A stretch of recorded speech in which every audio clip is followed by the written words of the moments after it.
aspetta ogni giorno, non solo in estate, 24 Il ore. comandante della Capitaneria di Porto, Guardia Costiera di Porto Empedocle, capitano di fregata Massimo Di Marco ed il presidente del Comitato Provinciale di Agrigento della Croce Rossa Italiana, Angelo Vita, hanno sottoscritto un protocollo d'intesa al fine di garantire un tempestivo ed efficace intervento sanitario in occasione di attività di soccorso in mare nel mese di agosto, tradizionalmente caratterizzato da maggior afflusso di bagnanti e di portisti lungo le coste. Il protocollo, valido per un anno e rinnovabile per un ulteriore anno, prevede in particolare la possibilità di impiego a bordo di unità navali della Guardia Costiera, di personale sanitario e della componente operativa degli operatori polivalenti del salvataggio in acqua della Croce Rossa Italiana. A tal fine, sino al 31 agosto, personale specializzato della CRI sarà ospitato ogni domenica tra le 10 e le 18 nei locali della Capitaneria di Porto per poter prontamente imbarcare in caso di chiamata di emergenza sulle motovedette del corpo. Al di fuori del periodo e degli orari indicati, il Comitato Provinciale valuterà la possibilità di rendere disponibile con un breve preavviso i propri operatori per favorire l'intervento a favore di persone in difficoltà in mare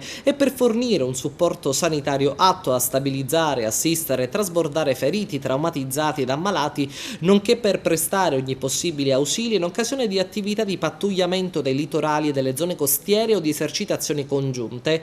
Le misure di collaborazione previste dal protocollo prevedono inoltre che la Guardia Costiera fornisca al personale una formazione sulla legislazione marittima e sul funzionamento delle procedure e dell'organizzazione di ricerca e soccorso in mare, mentre il Comitato Provinciale della Croce Rossa Italiana, sotto il coordinamento della centrale operativa del 118, fornirà la formazione BLSD, ovvero l'utilizzo del defibrillatore, ai militari del corpo. Il protocollo, avviato in via sperimentale per il 2015, potrà essere ripetuto anche il prossimo anno con inizio anticipato al 1° luglio.